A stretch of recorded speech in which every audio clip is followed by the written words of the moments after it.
Hi, I'm Femi OK. Today on the stream, Afghans reflect on the first anniversary of the Taliban regaining power. How have people's lives changed in Afghanistan?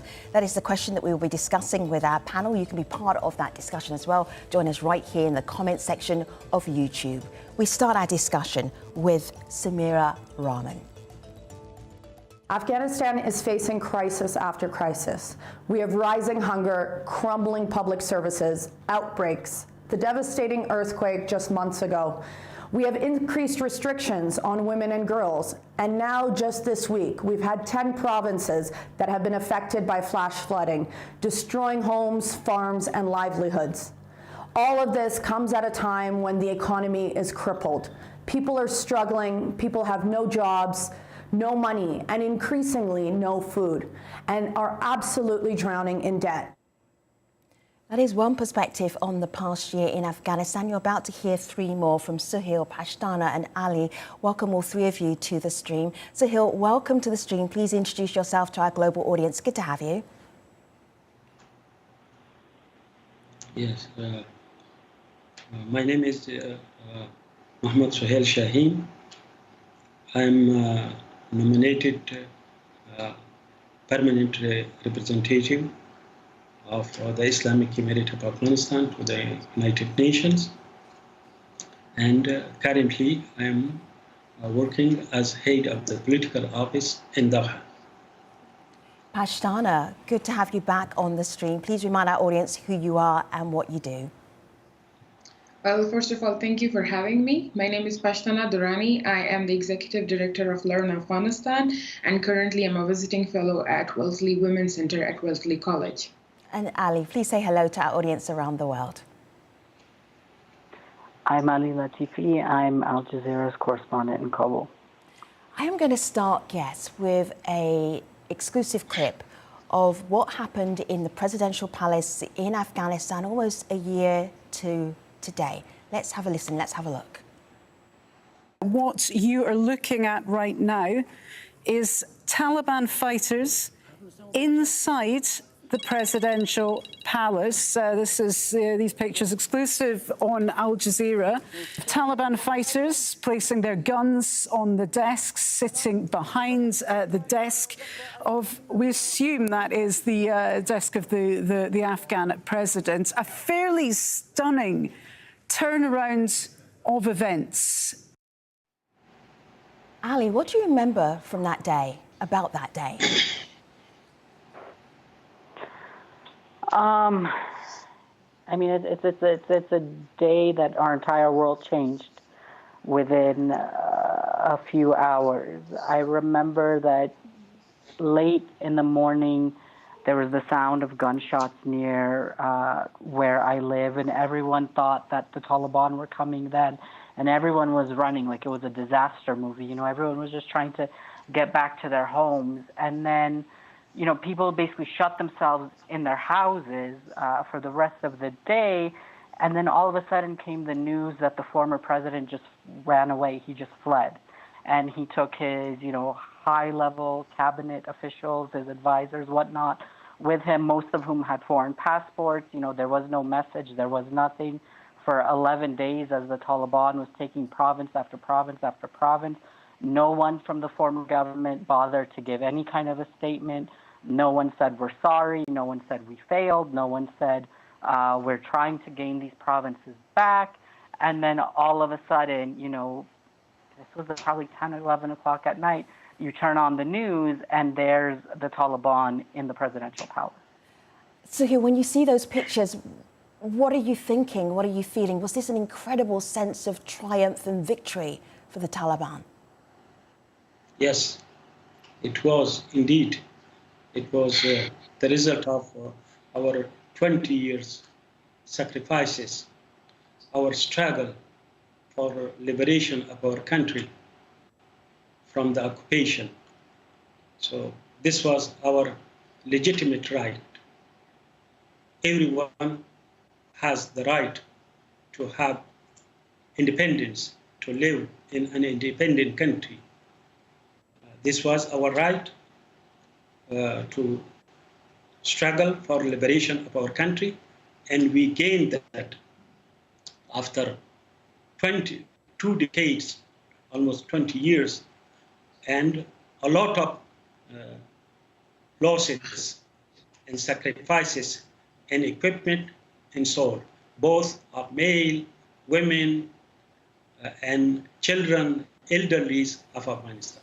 I'm wondering, 1 year later, in retrospect, is fighting easier than governing?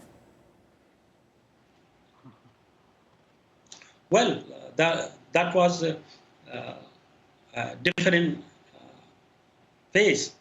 We were struggling for liberation of our country. Now we are struggling for rebuilding our country, for maintaining peace and stability in the country. This is also a struggle for us, and we are still facing How did the country get destroyed? From the most country who are politically motivated. So we will succeed, and we have succeeded in this 1 year. The mega project of Kush-Tepe. On the completion of this project, we will bring under irrigation 3 million acres of land, and Afghanistan will become self-reliant in terms of food. That has not been done in 20 years, while we are bringing it with empty hands.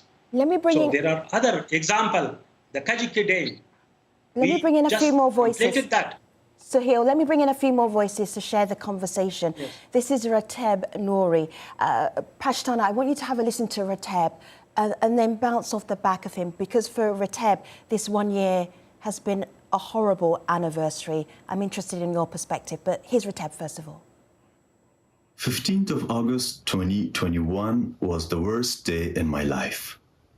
It was a loss of everything, a reverse of every single gain we had in past 2 decades, and it took away my country from me, it uprooted me, and it took away my family, and now we are dispersed around the world, and I don't think the life is going to be the same ever, and it's really difficult to go back to Afghanistan and live there as a journalist and be free to work in my profession. Well, allow me to start by correcting the fact that we didn't have gains because the Westerners were in our country for the past 2 decades. We had rights way before that. We had rights in the 60s and the 20s, and including up until the 80s. And then people took over. That's the first thing. We had in the 1960s a women health minister, and then in the 1920s we had an education minister. We had women representatives. We had women in school in the past century. These are all gains, and the West has never helped us get those gains. We went there and got them by ourselves, and our women got them for ourselves. Those are the first thing that we need to understand. Women have been in Afghanistan's leadership in the ancient Afghanistan, starting from Gawhar Shah up until Soraya, and then even in the 1960s with Minister Norzai. Now let's come back to winning the country. I do find it interesting when we say, when the Taliban say that the country has been won from the occupation. Do you think it's not an economic occupation, that the country is still struggling? As Samira said, that the people are still under debt, that people are still struggling to find a loaf of bread. Don't you think that's also occupation? Don't we think that country is still being droned? That is also occupation. The fact that people cannot enter and leave, and most importantly, that the Taliban government has still to ask the same superpowers who kept on bombing them for money that they need, and they keep on asking for legitimacy. So when you're free, you make your own decisions. When you're not free, you make the decisions that the past 2 governments did and the current Taliban do under someone else's name and radar. Let me just share this with you, Ali. This is Abdul Kahar Balki. He is a spokesperson for the Islamic Emirate of Afghanistan. And these are the gains in the past year: full sovereignty, established central government, political stability, end insecurity, corruption and displacement, amnesty, inclusiveness, fully independent budget, increased access to education and healthcare. I know that you spend time in Afghanistan reporting. Can you check any of these and say, yes, I've seen this, I've seen this, I've seen this? I mean, I live in Afghanistan, so fully independent budget, I don't know where that comes from because you're still under sanctions. And, you know, what we have to remember is that, yes, these governments want to punish the Taliban government, whom they don't like. Whether the people of Afghanistan like them or not, that's a separate issue. But these foreign governments don't like them. But unfortunately, what's happening is it's not Mr. Shaheen, it's not Mr. Balkhi, it's not these people who are suffering under the sanctions. It's the average people of this country. I live in a central part of this city. Every single day, 5 minutes from my house, there's 2 food distribution sites. There's at least 100 people outside each time. These are not the poor beggars. These are not the rural villagers who unfortunately have always been hungry in this country. They're hungry now. They're unemployed now. They're underpaid now. You know, I've talked to government workers who are sitting at home, male and female, in Logad and Kabul, who say that their wages have been reduced by 70-80%, and yet, you know, their costs have skyrocketed because the costs of food have doubled and tripled recently. So, you know, fully financially independent, that makes no sense. There's no proof of that. I mean, I hope that they can become financially independent, and I want nothing more than that for Afghanistan to finally become financially independent. And as Pashtana said, you know, we have to remember that, you know, this occupation was never set up to make us, it was never set up to help us, and it was never set up to make us self-sufficient. For 20 years, they made us aid-dependent, and now they're making us aid-dependent again by constantly sending money and distributions and so on and so forth that the United Nations controls. The government doesn't control it. So, no, I'm sorry, like this financially, fully financially independent, I have no idea where that comes from. That's not the lives of the Afghan people. So, our audience on YouTube are asking questions, and they really like the idea that they have access to you and to your information. They are asking about an economic plan for Afghanistan. What is that economic plan? First, our budget, which we presented, it was based on our internal revenues. It is the first time we presented a budget without any help, financial help from any country. But there's still a shortfall. And A1, we allocated about 28 billion Afghanis for development projects. So this is an achievement. Similarly, we have short and long-term plans, development plan, reconstruction plan. And the plan are Afghanistan to be self-reliant. Why do things need to be reconstructed? I have a question. Pashtana, you go first, and Ali, you go second. So how can Afghanistan become self-reliant without having its 50% of population working?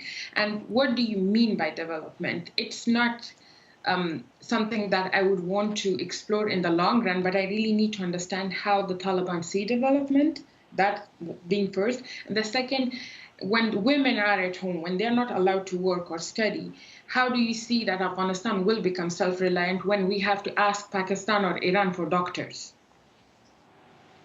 Oh, that's wrong to asking Pakistan and Iran to doctor. That is an accusation of the opponents. We have heard this for the last 20 years. Give me time and I will explain. Yes. We have, as I mentioned, the Kushtipa project. It is a step in the direction to become self-reliant. All right, so Hill, can I push you a little bit further? Because we have to move on. There's something that Pashtana asked, and which I thought was very relevant, because you talked about that project, and I understand what you're saying. But Pashtana was very specific about how can Afghanistan move forward if 50% of the population, i.e. women, are not able to freely work? Yes, she doesn't reflect the ground realities, because there is about 450,000 students, both male and female, studying in private and public universities. She didn't mention that. Yes. So let me share the conversation with Ali. Thank you, Suhail. Everyone wants to talk to you. You're the man of the moment. Ali, go ahead. What did you want to ask? We keep talking about reconstruction and rebuilding. Why do we need to reconstruct? What happened that we need to reconstruct things? How did it get deconstructed?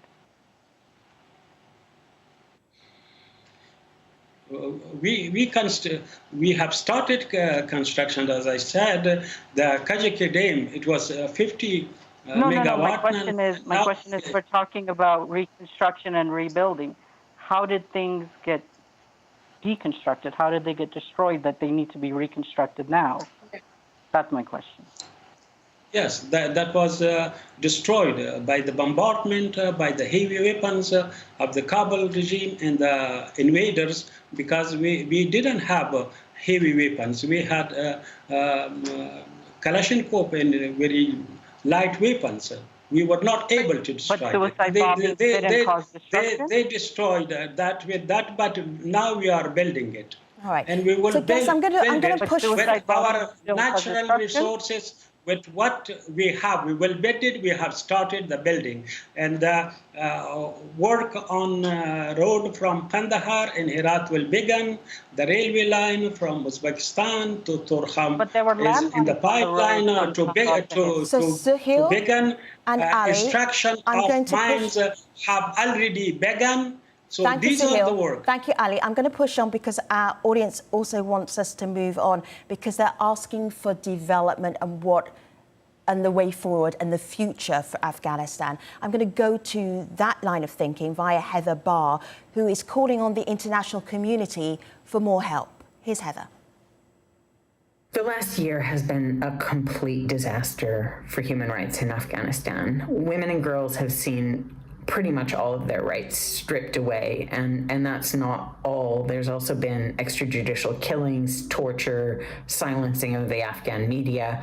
So we're asking, what is the international community going to do about this? And the answer so far seems to be not much. But there are a few things the international community can do and should do. The Human Rights Council, when it convenes in September, should put in place a much stronger mechanism to monitor, collect evidence, and facilitate prosecutions for crimes happening.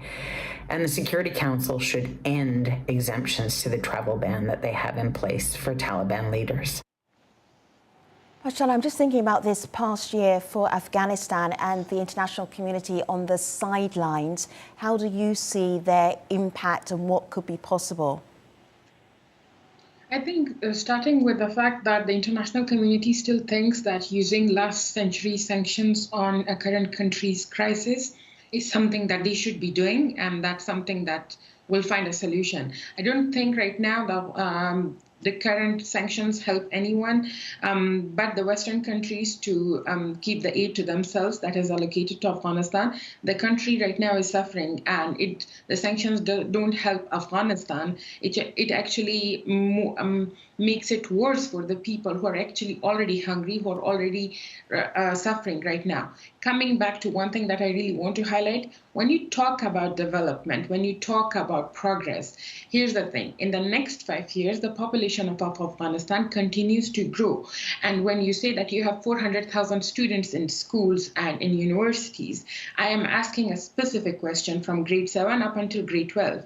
If you don't have a girl graduating from grade 12 within this academic year, you won't have a midwife within the next 2 years. And the population continues to grow. So when your population continues to grow, you don't have that specific number of midwives in a country that's war-torn like Afghanistan. You don't progress, you don't develop. You need to build the capacity of your students who are in high schools, who need to continue, who need to graduate from high school and start continuing and getting educated. That was my question. Thank you. Yeah. Again, you didn't mention that private high schools all over the country, they are open for girls, for secondary. But then why they are open. There is there is no restriction, and then why you didn't mention that? These are why you are hiding the ground realities. Why you are hiding the ground realities? Secondly, and 13 So provinces. we are going around in circles. Pashtana, I'm not sure you're going to get an answer. No one should interrupt me because I'm not interrupting them. They should not. I understand. I'm not interrupting you. I'm moving us. I'm moving our question. I'm moving our program on. And we have a few more minutes to go. 13 provinces of Afghanistan, there are the secondary schools are open. Why she didn't mention that? All right, Sahil, Pashtana, we are moving on. Thank you. So much about what has not happened in Afghanistan is in our conversation right now, but I'm going to move on to what has happened. There is a province called Bamyan Province. Ali, can you tell us a little bit about it before I bring in a report that you did about tourism potentially flourishing there? Because this is perhaps how some of the economy for Afghanistan can be reinvigorated. It may be showing that there's a little bit more security around as well if people are going on visits, going on trips, maybe even going on vacation. Ali, tell us about Bamyan Province in just a minute, and then I will go to your report. Sure. It's not just Bamyan, it's many different provinces. Mm-hmm. You know, for 20 years, the roads were unsafe because of checkpoints and landmines and crossfire and things like that. So people weren't able to travel freely. Like just 2 days ago, I went to Logar province for a story with no worries. At one point, it was one of the most dangerous provinces in the country. And, you know, we have to give credit. This is one of the positive developments. Of course, part of the positive development is that the war is no longer going on. The checkpoints are no longer there, right, and the risk of landmines are no longer there. Yeah. But, you know, this is something that gives people a sense of hope. Seeing right, families travel, seeing them be able to see their country for once. I love this report. I really love this report because I saw blue skies, ocean, water, kids having a great time. Here's a little bit of Ali's report, and it's a scene from Afghanistan that we don't see often enough. Take a look. This is what a semblance of peace and security looks like in Afghanistan. Thousands of families coming from all over the country to enjoy the wonders of Banda Amir National Park. But the big question now is, how will all of this impact the economy of Bamyan, a province that was ignored for more than 20 years by the former government? I am wondering, Guess, if sanctions on Afghanistan is the one weight that is stopping Afghanistan from moving forward. I know you're all going to have different perspectives, but I'm just going to get you to, I'm going to give you 1 minute each to wrap up the show. Ali, is it the sanctions that's stopping Afghanistan from developing? It's the biggest issue. Look, for the Afghan people, the biggest issue for them right now is that they have no money.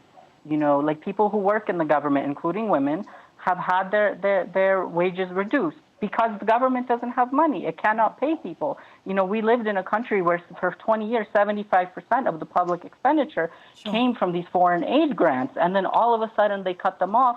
And what did they do? They left the people hungry. Yeah. Even if the Taliban government does want to do things for the people, it's going to be difficult. All right, let me just share the final thoughts with Pashtana as well. Pashtana, in 2 sentences, go ahead. I think sanctions don't help our country, but also Taliban have to make sure that they ensure rights and safety to all the population of Afghanistan.